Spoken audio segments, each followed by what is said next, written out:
Good morning students. मैं Rekha Sharma, associate professor political science, Rajiv Gandhi राजकीय महिला महाविद्यालय भिवानी से। ये द्वितीय वर्ष के विद्यार्थियों के लिए यूनिट 3 नेचर ऑफ स्टेट और उसमें लिबरल व्यूज़ के अंतर्गत आज हम बात करेंगे फीचर्स ऑफ लिबरिज्म, उदारवाद की विशेषताओं के बारे में। पहले हमने किया था नेचर ऑफ स्टेट, राज्य का उदारवादी दृष्टिकोण, लिबरल पर्सपेक्टिव ऑफ स्टेट। आज हम करेंगे उदारवाद की विशेषताओं के बारे में। राज्य के संबंध में उदारवादी दृष्टिकोण एक विकासशील सिद्धांत है और उदारवाद ने राज्य को निरंकुश तंत्र से लोकतंत्र बनाने में महत्वपूर्ण भूमिका निभाई। राज्य का उदारवादी सिद्धांत राज्य के स्वरूप को इतना उदार बना देता है कि वह राज्य के हस्तक्षेप को व्यक्ति के मामले में स्वीकार नहीं करता। उदारवाद क्योंकि एक प्रतिक्रिया का परिणाम है, अतः यह कई स्थानों पर अविवादी स्वरूप को प्रकट करता है। राज्य के संबंध में उदारवाद के इन दोनों रूपों की विशेषताओं का वर्णन हम इस प्रकार से करेंगे। जो हमने परंपरागत उदारवाद और आधुनिक उदारवाद के बारे में बात की थी, हस्तक्षेप की जो नीति थी उसके बारे में बात की थी कि किस प्रकार से व्यक्तिवाद का भयानक परिणाम समाज के सामने आया और उसके प्रतिक्रिया स्वरूप उदारवाद अस्तित्व में आया था। तो सबसे पहले हम बात करेंगे, पहली विशेषता वो है राज्य ईश्वरीय संस्था नहीं है। हमने देखा था कि मैकियावली ने निरंकुश राजतंत्र का चाहे समर्थन किया था, लेकिन उसने धर्म और राजनीति को पृथक करने पर बल दिया था और उसने ये कहा था कि राज्य कोई दैवीय संस्था नहीं है और मनुष्य कोई दैवीय प्राणी नहीं है। तो उदारवाद का सिद्धांत इस तथ्य में विश्वास करता है कि राज्य कोई ईश्वरीय संस्था नहीं है, ये एक कृत्रिम संस्था है जिसे मनुष्य ने निर्मित किया है। उनका विचार है कि व्यक्तियों ने आपस में समझौता करके राज्य का निर्माण किया।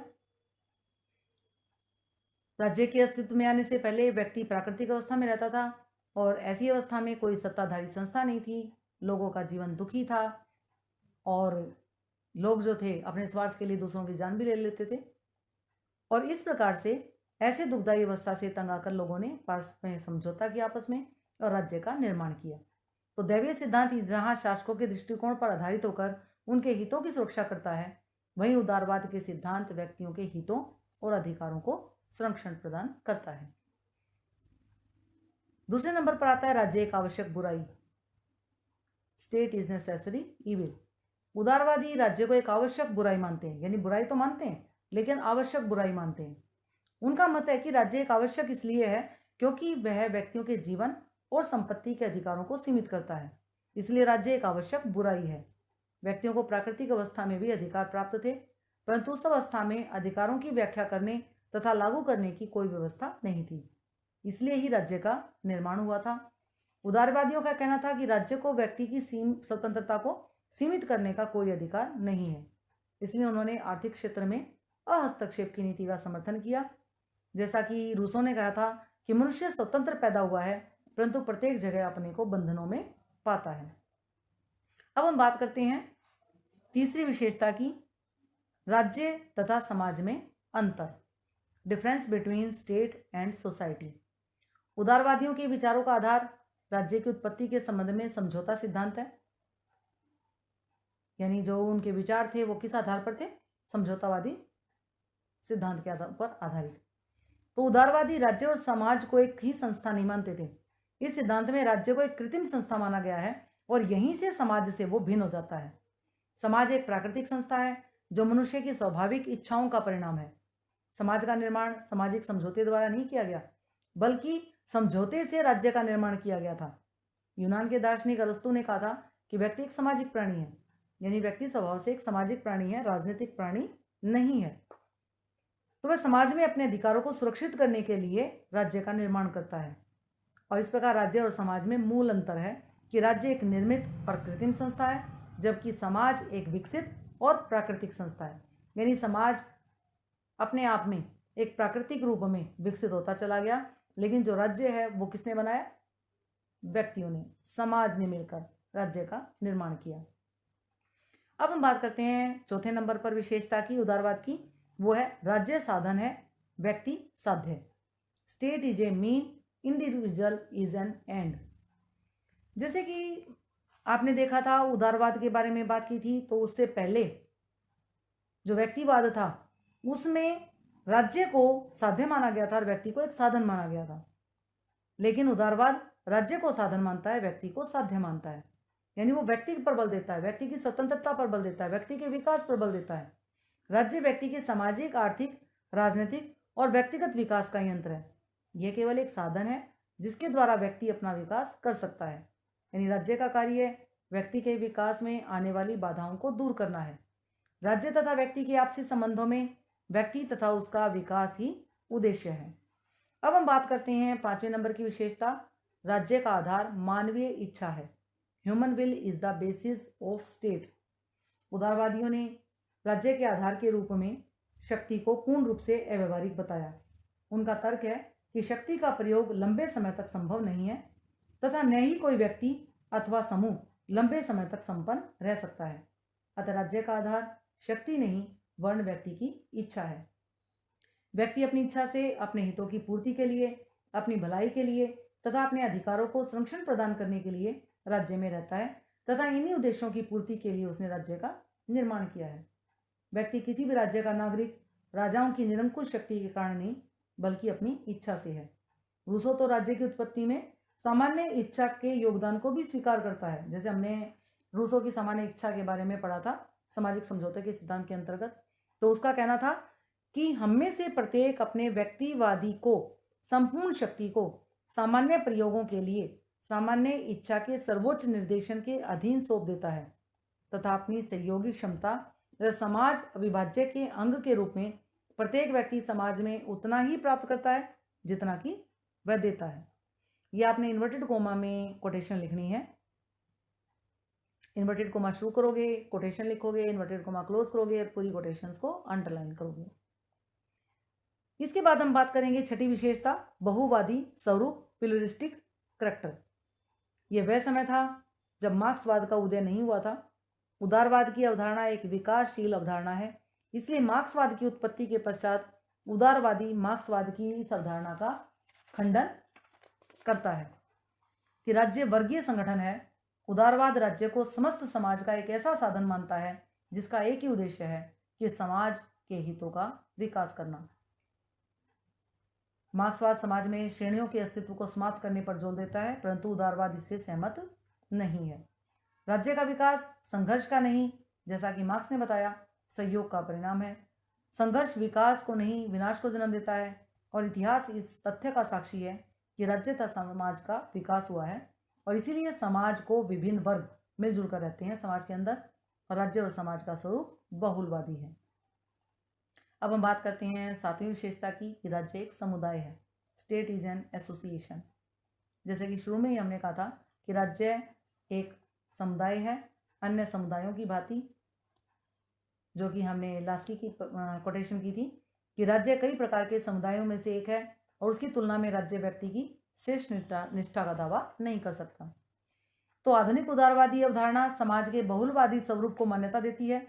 उदारवादी विचारकों का मत है कि मानवीय जीवन की आवश्यकताएं एक जैसी नहीं है, इसलिए उनकी विभिन्न आवश्यकताओं की पूर्ति के लिए विभिन्न समुदायों की आवश्यकता पड़ती है। ये समुदाय आर्थिक, सामाजिक, सांस्कृतिक, नैतिक आदि स्वरूप के हो सकते हैं और राजनीतिक उद्देश्यों की पूर्ति के लिए राज्य का निर्माण किया गया था। लास्की तथा मैकाइवर जैसे विद्वानों ने कहा कि मानव जीवन के लिए राज्य जैसी अन्य समुदायों का अस्तित्व भी अनिवार्य है। यानी बहुलवादी विचारक राज्य की प्रभुसत्ता को अविभाज्य नहीं मानते। राज्य को समुदाय मानते हुए प्रसिद्ध उदारवादी विचारक लास्की ने भी कहा था, जैसे कि हमारी जो कोटेशन थी शुरू की वही आप यहाँ पर लिखोगे कि इन्वर्टेड कोमा में, कि राज्य कई प्रकार के समुदायों में से एक है और उसकी तुलना में राज्य शक्ति की श्रेष्ठ निष्ठा का दावा नहीं कर सकता। Inverted coma close. अब हम बात करते हैं 8वीं विशेषता की और वो है राज्य का कार्यक्षेत्र सीमित। The sphere of state activity is limited. उदारवाद राज्य के कार्यक्षेत्र को सीमित करने का समर्थन करता है। आरंभिक उदारवादियों ने राज्य के अधिकार क्षेत्र को कुछ अनिवार्य कार्यों तक सीमित किया था। यानी राज्य का कार्य क्या है? बाह्य आक्रमणों से लोगों की जान माल की सुरक्षा करना और कानून व्यवस्था को बनाए रखना। उदारवादियों ने आर्थिक क्षेत्र में राज्य के हस्तक्षेप को अस्वीकार कर दिया था। राज्य को सामाजिक भलाई के लिए कार्य करने की कोई आवश्यकता नहीं है। यद्यपि समकालीन उदारवाद ने राज्य के कल्याणकारी स्वरूप को स्वीकार किया, परंतु उदारवादी विचारक नैतिकता, सामाजिक प्रथाएं, धर्म आदि के क्षेत्र में राज्य के हस्तक्षेप को स्वीकार नहीं करते। अब हम बात करते हैं 9वीं विशेषता की, और वो है राज्य विरोधी हितों में सामंजस्य स्थापित करने का एक यंत्र। उदारवादियों के अनुसार राज्य एक ऐसा यंत्र है जिसके द्वारा समाज में रहने वाले व्यक्तियों के परस्पर विरोधी हितों में तालमेल विकसित किया जा सकता है। आरंभिक उदारवादियों ने व्यक्ति को स्वार्थी माना, इसलिए विभिन्न वर्गों में मतभेद तथा विरोध होना स्वाभाविक था। विभिन्न प्रकार के व्यक्तियों के विरोधी हितों में सामंजस्य स्थापित करने का कार्य राज्य द्वारा ही किया जा सकता है। इस उद्देश्य की पूर्ति के लिए राज्य को कानून बनाने पड़ते हैं। कानूनों का उल्लंघन करने वालों को दंड भी देना पड़ता है। इसलिए राज्य व्यक्तियों के परस्पर विरोधी हितों में तालमेल स्थापित करने वाला एक यंत्र है, इससे अधिक कुछ नहीं। अब हम बात करते हैं 10वीं विशेषता की, और वो है प्रजातंत्रीय राज्य, डेमोक्रेटिक स्टेट। आरंभिक और परंपरागत उदारवादियों ने राज्यों के एक आवश्यक बुराई माना और इसके कार्य क्षेत्र को सीमित करने पर बल दिया कि राज्य जो है वो एक आवश्यक बुराई है क्योंकि उसका होना जरूरी है, लेकिन इसके कार्य क्षेत्र को हम कम कर देते हैं कि राज्य के पास कम से कम काम हो।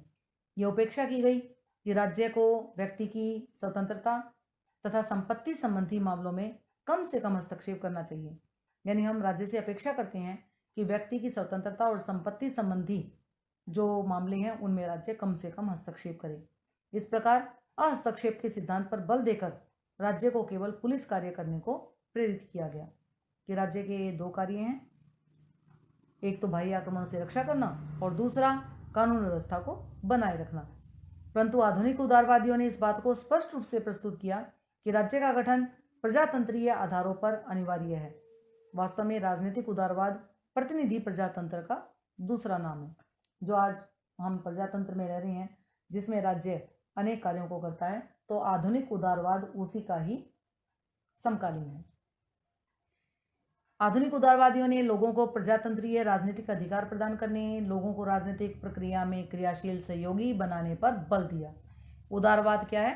अप्रत्यक्ष प्रजातंत्र अर्थात प्रतिनिधि प्रजातंत्र का समर्थन करता है। यानी अप्रत्यक्ष रूप में ये प्रजातंत्र ही है और प्रतिनिधि प्रजातंत्र का समर्थन करता है। अब हम बात करते हैं लास्ट विशेषता 11वें नंबर पर कि राज्य एक कल्याणकारी संस्था, state is a social welfare institution. आरंभिक उदारवादी राज्यों को एक आवश्यक बुराई मानते थे, परंतु समय की गति ने विश्व को आर्थिक, सामाजिक तथा राजनीतिक परिस्थितियों में ऐसे परिवर्तन कर दिए कि उदारवादियों के विचारों में भी परिवर्तन आ गया। उन्होंने राज्य को एक आवश्यक बुराई के स्थान पर एक आवश्यक नैतिक संस्था मानना आरंभ कर दिया। यानी राज्य एक कल्याणकारी संस्था है। कल्याणकारी राज्य क्या होता है? जिसके बहुत सारे काम होते हैं। यानी मनुष्य के जन्म से पहले से लेकर मृत्यु के बाद तक जो राज्य है वो व्यक्ति की जिम्मेदारी अपने ऊपर लेता है। तो इस प्रकार स्टूडेंट्स आपने विशेषताओं के बारे में जानकारी प्राप्त की। उसके आधार पर टी.एच. ग्रीन और लास्की जैसे समकालीन उदारवादियों ने इस बात का खंडन किया कि राज्य व्यक्तिगत स्वतंत्रता का विरोधी अथवा शत्रु है। आधुनिक उदारवादियों ने राज्य के कल्याणकारी स्वरूप का समर्थन किया। जे.एस. मिल ने न केवल अपनी रचनाओं में बल्कि इंग्लैंड में कॉमन सदन के सदस्य के रूप में स्त्री अधिकार और मजदूरों के कल्याण के लिए व्यापक आवाज उठाई। उदारवाद को मार्क्सवाद के प्रभाव से बचाने के लिए राज्य के कल्याणकारी स्वरूप की वकालत की। राज्य से अपेक्षा की जाने लगी कि वह अपने नागरिकों को ऐसी मूलभूत सुविधाएं उपलब्ध करवाए जिससे वे अपना विकास कर सकें। इस प्रकार स्पष्ट है कि उदारवादी सिद्धांत राज्य को एक मानव निर्मित संस्था मानता है। उदारवाद का सिद्धांत एक विकासशील तथा प्रगतिशील सिद्धांत है जिसमें समय के साथ साथ व्यापक परिवर्तन आए हैं। उदारवाद ने अपने आप को बनाए रखने के लिए मार्क्सवाद को कड़ी टक्कर दी है। तो स्टूडेंट्स, आज आपने उदारवाद की विशेषताएं की। नेक्स्ट हम उदारवाद की आलोचना के बारे में भी बात करेंगे, क्योंकि आपने थ्योरी भी देखी थी कि जिसमें सबसे पहले हम करते हैं कि विचार कैसे आया अस्तित्व में, विचार किसने दिया, उसका समर्थन किसने किया, फिर हम कॉन्सेप्ट की विशेषता करते हैं, फिर हम उसकी आलोचना करते हैं और उसके बाद हम उसके महत्व के बारे में बात करते हैं। तो उदारवाद की भी हमने स्टेट के जो हमारी नेचर है, उसमें कि उदारवाद क्या है, उदारवादी दृष्टिकोण क्या है, उसकी विशेषता क्या है, और उसके बाद हम इसकी आलोचना भी करेंगे। धन्यवाद।